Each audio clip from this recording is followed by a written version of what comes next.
आपके माध्यम से मैं एक बात कहना चाह रहा हूँ, गांव में हम मकान बनाते हैं, कोई भी आता है हमारे यहाँ का अनुसूचित जाति का व्यक्ति, तो आप तो उसको तो उससे गिलास दिलवाते हैं, उसको नीचे बिठवाते हैं, और ये मोटा मांस खाने वाला इसको आप घर के अंदर बिठाते हैं। हमें अनुसूचित जाति का जिसको हम जानते हैं, जो हमारा हिंदू है, उसको घर के अंदर ले जाओ, और ये जो है इनको घर के बाहर। इनको क्यों आप घर के अंदर ले जा रहे हैं? इनको आप क्या करते हैं, देखिए दिहाड़ी जितनी इनकी मजदूरी है वो आप पूरी देते हैं, तो फिर चाय नाश्ता ये क्यों दे रहे हैं? अपने घर के अंदर क्यों दे रहे हैं? बड़ियारगढ़ में क्या हुआ? क्या हुआ बड़ियारगढ़ में?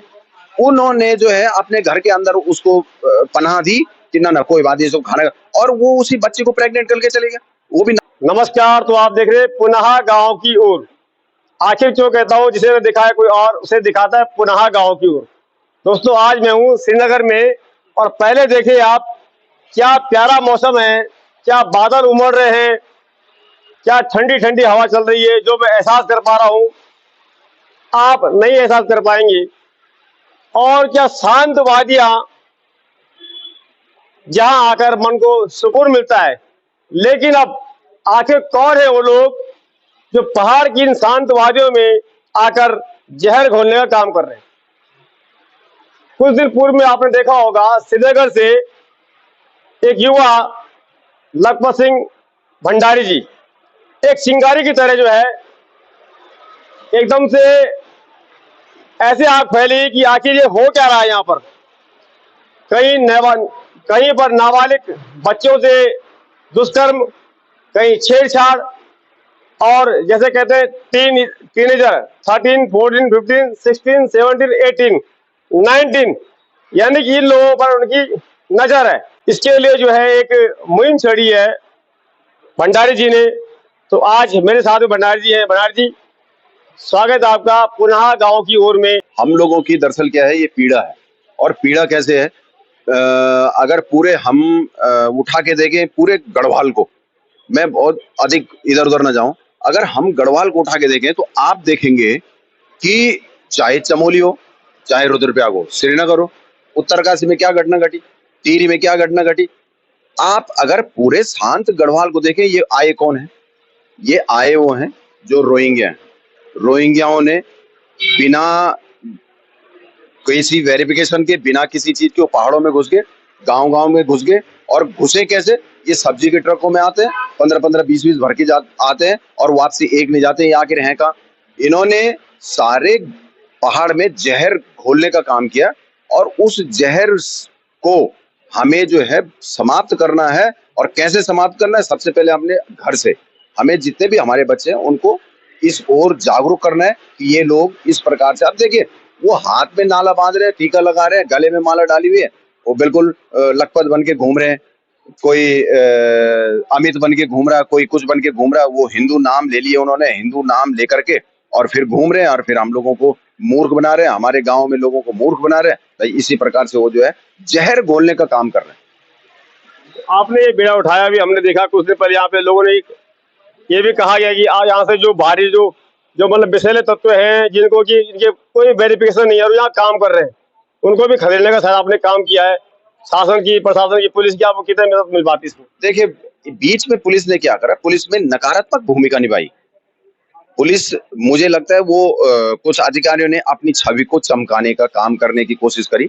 उनको इससे मतलब नहीं है कि वास्तव में हो क्या रहा है। हमने देखिए, अगर कहीं यहाँ पुश्तैनियों से कोई मुसलमान रह रहा है, हमने उसका विरोध नहीं करा। हमने कहा अगर पुश्तैनी वो है और वो सही है तो सही है, लेकिन ये है कौन? यहाँ पुलिस ने उनके ऊपर उंगली उठाने के बजाय मेरे ऊपर मुकदमे कर दिए। मेरे साथ कोई खड़ा था तो उसके ऊपर मुकदमे कर दिए। हमने कहा कि ये हमारी बच्ची, इन्होंने कैसे रिकॉर्डिंग कर दी, तो उन्होंने जो है उल्टा मुझे उसमें फंसाने की कोशिश की। ये पुलिस का नकारात्मक रवैया था। लेकिन जब ये एसएसपी महोदय पौड़ी को ये बात सारी पता चली तो उन्होंने उसका संज्ञान लिया। अब संज्ञान लिया तो उन्होंने, अब मुझे लगता है कि कार्रवाई भी करी है। अब आगे क्या लग रहा है आपको कि जिस प्रकार से लोग कहते हैं कि नाम बदल, एक सवाल मैं ऐसा कर रहा हूँ कि शायद आज तक किसी ने आपसे या किसी ने किसी और से भी ना किया हो। हम कहते हैं कि ये लोग फेक आईडी बनाते हैं, अमित सुमित जो भी नाम रखे और बैला फुसला के सब काम करते हैं। लेकिन क्या आपको ये नहीं लगता है कि भले ही नाम बदला हो और बाद में पता लगता है कि ये व्यक्ति कोई और है, तो ये कहीं ना कहीं हमारी परवरिश में ये कमी है कि हम समझा नहीं पा रहे हैं कि आप कहाँ जा रहे हो, कर क्या रहे हो। नहीं देखिए, हमें दरअसल क्या है, सोशल मीडिया के कुछ फायदे भी कुछ नुकसान भी है।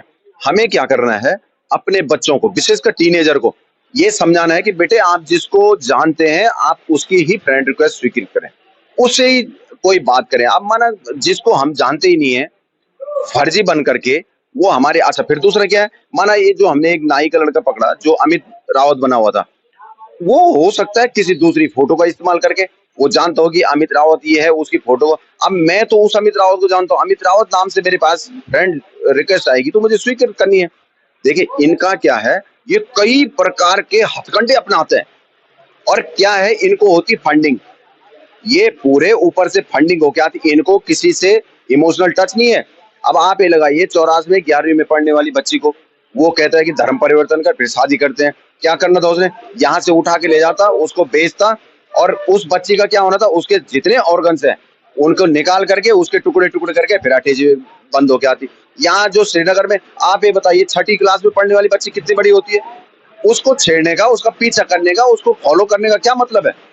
इन्होंने टारगेट बना रखा है, इनको फंडिंग होती है और इन्होंने एक टारगेट बना रखा है, हमने किसको टारगेट करना है, तो उस टारगेट पे वो चल रहे हैं और उसका पैसा ले रहे हैं, मोटा पैसा मिलता है इनको। नहीं तो श्रीनगर में एक प्लास्टिक का सामान बेचने वाला 55,000 रुपए किराया कैसे दे देगा। क्या है उस प्लास्टिक के सामान में से जो 55,000 का, 55,000 सिर्फ किराया देता है, फिर वो प्लास्टिक का सामान भी बेचता होगा, फिर उसके यहाँ कर्मचारी भी है, कहाँ से उसके पास इतना आ रहा है। क्या एक प्लास्टिक के सामान में इतना प्रॉफिट है क्या, बिल्कुल नहीं। मैं तो कभी भी उसके यहाँ पे इतनी भीड़ नहीं देखता, अगर उसके यहाँ भीड़ ही लगी है ऐसे तब भी।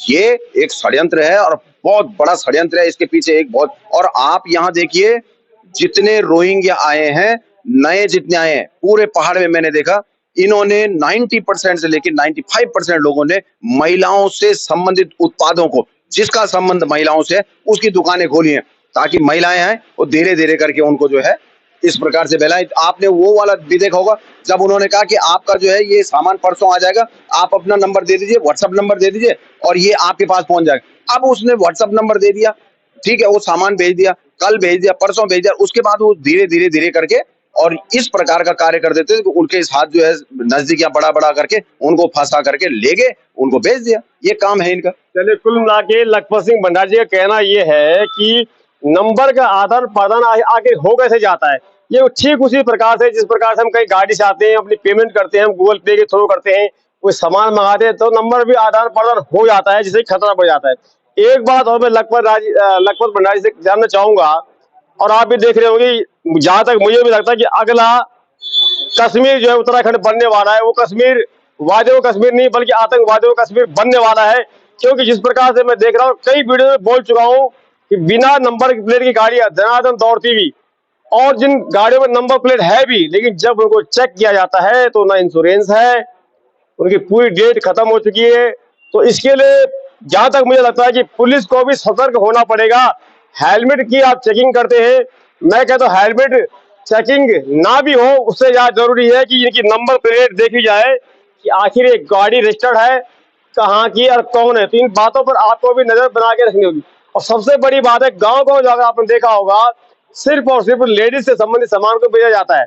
कल ही हमारे एक पड़ोसी कह रहे थे कि भाई साहब पैंट कमीज बेचने वाला तो कोई नहीं आता। तो ये कहीं ना कहीं एक सोची समझी साजिश हो सकती है, और शायद इसीलिए यहाँ पर हो भी रहा है। नहीं ये है, ये सोची समझी साजिश है। आप अक्सर देखना, एक तो फेरी वाला जाएगा, वो महिलाओं से संबंधित उत्पाद ले जाएगा। दूसरा फिर कौन जाता है, झाड़ू पोछा इस प्रकार के, वाइपर इस प्रकार का सामान बेचने के लिए जाते हैं, अक्सर देखना आप। फिर कौन जाता है, एक वो पुराने कपड़े दो और दर्री बनवाओ, मैट बनवाओ, ये चीजें कर, इस प्रकार के क्यों जाते हैं, आप ये लगा लीजिए क्यों जाते हैं। मैं तमाम लोगों से कहना चाह रहा हूं, आपके नजदीकी बाजार है, अगर आपका कोई सामान गड़बड़ निकल गया तो आप उस दुकानदार के पास जाएंगे, वो दुकानदार जीएसटी पे कर रहा है, वो दुकानदार इनकम टैक्स पे कर रहा है। ये कौन है, इसको आप जानते ही नहीं है, जो आपके यहाँ बेचने के लिए आ रहा है। ये आपको 20 रुपए का सामान, माना इसको 100 रुपए का है, इसने 20 रुपए कम करे 80 रुपए, आपने कहा नहीं भैया हम 80 नहीं देंगे 60 देंगे, वो दे देगा आपको, 50 में भी दे देगा। उसको सामान बेचने से मतलब नहीं है, उसको आपकी रेकी करने से मतलब है, आपको अपने जाल में फंसाने से मतलब है।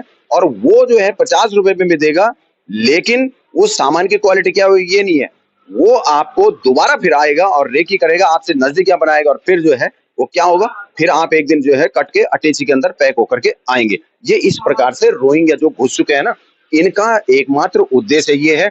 आप देखिए ना, मैं आपको एक छोटा सा उदाहरण दूं। अफगानिस्तान हिंदू विहीन हो चुका है, पाकिस्तान हिंदू विहीन हो चुका है, बांग्लादेश में अभी आप देख लीजिए, मतलब वहां भी जो है क्या हो रहा है, हिंदुओं का कत्लेआम हो रहा है। भारत में 2 स्टेट ऐसे हैं जहां 40% से नीचे हिंदुओं की पॉपुलेशन हो चुकी है, ठीक। और 200 जिले ऐसे हैं जहां पे हिंदू अल्पसंख्यक हो चुका है। अल्पसंख्यक मतलब 2%, 5%, 10%, 20% ऐसा रह गया। आप ये लगाइए कश्मीर में क्या हुआ, आज की तारीख में क्या कश्मीर में बता दीजिए, एक भी हिंदू है? सारे कश्मीर पंडित जो है वो अब देखिए ये नंबर हम लोगों का है, ये पहाड़ों का। कुल मिला के आप चाहते हैं ये कश्मीर ना बने। बिल्कुल। लोकल लोगों का, युवा साथियों को कितना सपोर्ट आपको मिल रहा है? नहीं, युवा बहुत आगे है और हर बात पे युवा से देखिए, हमने एक दिन कहा कि मैं कल जो है थाने में जाऊंगा, तो वहां 400-500 यूथ पहुंच गया, बुजुर्ग पहुंच गए, सब पहुंच गए। 400-500 लोगों का सिर्फ ये देख करके कि मैंने कहा कि मैं थाने में जाऊंगा, और सारे लोग पहुंच गए। आज सबके अंदर एक पीड़ा है, सबके अंदर जो है एक जुनून है। और जिस दिन देखिए, अगर पुलिस इस पे, प्रशासनिक अमला इस पे बहुत ध्यान नहीं देगा ना, ये विस्फोट का रूप धारण कर देगा। और उस विस्फोट में क्या होगा फिर, ये इन लोगों को पता नहीं है। क्योंकि हम ऐसे अपने, देखिए हम तो 10 साल, 20 साल, 30 साल जो भी जिंदा रहेंगे, लेकिन जो हमारी आने वाली पीढ़ी है ना, वो या तो जो है धर्म परिवर्तन कर देगी या काटी जाएगी। इसलिए अब मात्र भारत बचा हुआ, नेपाल को भी ये अपने चंगुल में ले लेंगे बहुत जल्दी। भारत बचा हुआ, भारत में जितना बचा हुआ उसको बचा के रखने की जिम्मेदारी हमारी है। जैसे लोग एक आरोप लगाते हैं कि हमारे लोग लालची हैं, अपने को किराए पे नहीं देंगे, बाहर वाले को दे देंगे, ज्यादा लालच, किराए के लालच में। और आजकल पुलिस जो बेनिफिशियरी खूब कर रही है, सत्यापन जो किया जा रहा है, तो सत्यापन से कुछ फर्क पड़ेगा लग रहा है मेरे को। अब कुछ लोग जाग भी रहे होंगे। अच्छा, मैं एक बहुत जनरल बात बोलूं आपसे। जी। हम जो मकान मालिक है उसको तो कह रहे हैं कि ये लालची है, चलिए ठीक है, मकान मालिक ने किराए पे दे दिया, उसने चाहे मकान दिया या दुकान दिया। आप मुझे एक प्रश्न का जवाब दीजिए, आप माना सनातनी है, हिंदू हैं, हिंदू धर्म में झटके का मांस, देखो मांस तो मैं बोलता हूँ पहले खाओ मत, लेकिन खाते हैं तो झटके का मांस खाते हैं। श्रीनगर में, अन्य जगह भी हलाल की दुकानें हैं, सारा उनका चल रहा है। आप क्या हैं भाई? आप अगर उस किराएदार मकान मालिक को तो दोषी ठहरा रहे हैं, लेकिन आप दोषी नहीं है क्या? किसको आर्थिक मजबूती दे रहे हैं आप? बिल्कुल। आप पूजा का सामान लेने किसके पास जाते हैं? आप अपने हिंदू के पास कितना जाते हैं पूजा का सामान लेने? अरे भाई, जो पूजा करता है उससे पूजा का सामान लो, जो रंग लगाता है उससे रंग लो। आप राखी, हम हिंदुओं में राखी का मतलब बहुत पवित्र बंधन है। आप राखी किससे लेंगे? आप उससे लीजिए ना जो राखी पहनता है। उस समुदाय में तो जो मामा की लड़की है उससे शादी करना सबसे पवित्र माना जाता है। और हमारे उसमें मामा की लड़की जो है हमारी सबसे पवित्र होती है राखी बांधने के लिए। वो हमने जिसने हमें राखी बांधी उसके उसके सम्मान का, उसके पूरे सुरक्षा का जिम्मा हम लेते हैं। और यहाँ तो उल्टा होता है। तो मैं इसलिए कह रहा हूँ कि दोषी वही नहीं है जो किराए पे दे रहे हैं, दोषी हम भी हैं जो हम आर्थिक रूप से इनका बहिष्कार नहीं कर रहे हैं। आप हलाल का मांस खाने क्यों जा रहे हैं? आप उनको खिला के दिखा दीजिए, झटके का मांस नहीं खाएंगे तो फिर क्यों हम एक ही तरफ दोष दें? मैं सबसे निवेदन करूंगा, आप थोड़ा सा अपने आप को परिवर्तित कीजिए, सब परिवर्तन हो जाएगा। इसलिए कुल मिलाकर ये है कि आपका मकसद क्या है कि मतलब जो गलत तरह के लोग यहाँ घुस रहे हैं उनको चिन्हित करना, जो पुराने लोग यहाँ ऑलरेडी काम कर रहे हैं उनसे आपको कोई मतलब नहीं है? देखिए, मैं पुरानों से भी मतलब है, अगर कोई इस प्रकार के लोगों को संरक्षण दे रहा है तो मैं उसको भी नहीं छोड़ने वाला। मेरे साथ क्या होगा मैं नहीं जानता, लेकिन मैं चाहता हूं, देखिए मैं दूसरी आपके माध्यम से मैं एक बात कहना चाह रहा हूं। गांव में हम मकान बनाते हैं, कोई भी आता है हमारे यहाँ का अनुसूचित जाति का व्यक्ति, तो आप तो उससे गिलास दिलवाते हैं, उसको नीचे बिठवाते हैं। और ये मोटा मांस खाने वाला इसको आप घर के अंदर बिठाते हैं। हमें अनुसूचित जाति का जिसको हम जानते हैं, जो हमारा हिंदू है, उसको घर के अंदर ले जाओ, और ये जो है इनको घर के बाहर। इनको क्यों आप घर के अंदर ले जा रहे हैं? इनको आप क्या करते हैं, देखिए दिहाड़ी जितनी इनकी मजदूरी है वो आप पूरी देते हैं, तो फिर चाय नाश्ता ये क्यों दे रहे हैं? अपने घर के अंदर क्यों दे रहे हैं? बडियारगढ़ में क्या हुआ बडियारगढ़ में उन्होंने जो है अपने घर के अंदर उसको पनाह दी कि ना कोई बात नहीं, खाना, और वो उसी बच्ची को प्रेग्नेंट करके चले गया। वो भी नाबालिग बच्ची थी। जिसने बडियारगढ़ में बच्ची को प्रेग्नेंट करा वो कौन था? वही हम लोगों ने। मेरा सबसे निवेदन है, ऐसा पनाह मत दीजिए। आज माना आप मकान बनवा रहे हैं, मकान बनाने तक सीमित रखिए। आप दिहाड़ी दे रहे हैं ना, मजदूरी दे रहे हैं ना उसकी, तो आप क्यों उसको इतना घर के अंदर घुसने दे रहे हैं? तो इसलिए मैं ये कह रहा हूँ कि हम लोगों को स्वयं में परिवर्तन करना पड़ेगा, अपने आप को परिवर्तित करना पड़ेगा, तब पूरा समाज, हम समाज की तब बात करें ना। मुझे बोल दीजिए आप, मैं इन सब चीजों को बहुत दूरी बना के रखता हूँ। मैं पूछता हूँ आप हैं कौन, क्यों आए हमारे घर की तरफ, क्या क्या मकसद है आपका? तो ये सब चीजें हमें देखनी पड़ेंगी। अगर किसी के पास सत्यापन हो जाए, लोग पुलिस का बड़ा आसान से कागज का टुकड़ा ले रहा है, सत्यापन करवा रखा है, वो गाँव गाँव जा रहा है, तो आपको क्या लगता है? मुझे तो ये लगता है कि ये भी गलत है, क्योंकि जिस प्रकार से ये टैक्स की चोरी हो रही है, लाखों का माल लाते हैं और गोदाम में रखा हुआ है और फिर इसके लगाकर देख के चले जाते हैं, और जो लोग दुकानों को लेकर बैठे हुए हैं, जीएसटी भर रहे हैं, टैक्स भर रहे हैं, बिजली का बिल भर रहे हैं, कॉमर्शियल मीटर लगा रखा है, पानी का भर रहे हैं, पार्किंग चार्ज दे रहे हैं, वो तो सर पकड़ के बैठे हुए, और ये जो है टैक्स की चोरी करके और गाँव में जाके कोई भी चोरी बड़ी आसानी से कर लेते हैं। सत्यापन, पुलिस की सत्यापन का मतलब आपको ट्रेड करने का लाइसेंस नहीं है। मैं फिर कह रहा हूं, सत्यापन का मतलब आपको व्यापार करने का लाइसेंस नहीं है। व्यापार करने का लाइसेंस आपको अलग से लेना पड़ेगा। आप जिस ग्राम सभा में जाएंगे वहां का पंचायत से आपको परमिशन लेनी पड़ेगी। आप शहर में हैं तो वहां की नगर निगम, नगर पालिका से आपको नगर पंचायत से सहमति लेनी पड़ेगी। आपके पास जीएसटी रजिस्ट्रेशन होना चाहिए, आपके पास जो है इनकम टैक्स का रजिस्ट्रेशन होना चाहिए। अगर ये सब चीजें नहीं है, आप व्यापार नहीं कर सकते। पुलिस का वेरिफिकेशन, देखिए मैं आपके माध्यम से कहना चाह रहा हूँ, आपका चैनल बहुत जगह जो है लोगों में प्रसारित होता है। मैं आपके माध्यम से कहना चाह रहा हूँ लोगों से, आप पुलिस की वेरिफिकेशन वाली स्लिप पे न जाएं। पुलिस की वेरिफिकेशन की स्लिप का मतलब है कि आप लखपत भंडारी हैं, लखपत भंडारी है, और वो स्लिप वेरिफिकेशन नहीं है। स्लिप काट के पुलिस देती है कि आपने हमें वेरिफिकेशन के लिए एक लेटर दे रखा, वो भी नहीं है। लेकिन फिर भी मैं ये कह रहा हूं, अगर आपके पास स्लिप है वेरिफिकेशन की, वो आपको व्यापार करने का रजिस्ट्रेशन नहीं है। चलिए, बहुत बहुत धन्यवाद आपका, आपने समय दिया। तो ये थे हमारे साथ में लखपत सिंह भंडारी जी। आप भी इस मैसेज को समझने का प्रयास करें, जागरूक बने, जागरूकता फैलाएं, भ्रामकता नहीं।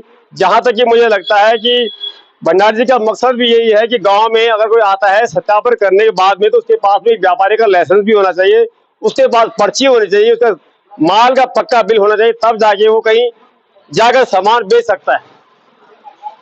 तो आप लोग कोई भी मैसेज देखते हैं या कोई प्रतिक्रिया देते हैं, मैं बार बार आपको आगाह भी करता हूं कि कोई भी प्रतिक्रिया जो आप देते हैं, वो प्रतिक्रिया आपकी अपनी जिम्मेदारी होती है। तो प्रतिक्रिया आप सोच समझ कर दें, क्योंकि हमारा मकसद जागरूकता फैलाना है, ना कि भ्रामकता। और आइए मिलकर सभी लोग प्रयास करते हैं अपने इन पहाड़ों को बचाने का। जहां हमें चैन अमन मिलता है, लेकिन अब धीरे धीरे यहाँ जहर घुल रहा है। तो भंडारी जी, पुनः आपका बहुत बहुत धन्यवाद, और फिर मिलेंगे। निरंतर आप लगे रहे इस कार्य में। बहुत बहुत धन्यवाद। मुझे लगता है कि लोग जुड़ेंगे आपसे, क्योंकि आपका मकसद साफ है। लोग जुड़े हुए हैं, लोग सारे जुड़े हुए हैं, और लोग चाहते हैं कि हम लोग जो है थोड़ा सा अपने पहाड़ को शांत करें और सुरक्षित करें। सब आपको शांति है? शांति तब तक नहीं होगी जब तक मुझे अभी 1 महीना 2 महीना जब ये खींचते जाएंगे और मुझे इस प्रकार के केस नहीं सुनाई पड़ेंगे, नहीं तो मैं स्वयं अशांत हूँ, मेरे अंदर से मैं पूरा अशांत हूँ। मैं शांत उस दिन होऊंगा जिस दिन हमारे यहाँ सब सुरक्षित रहेंगे, उस दिन मैं शांत होऊंगा।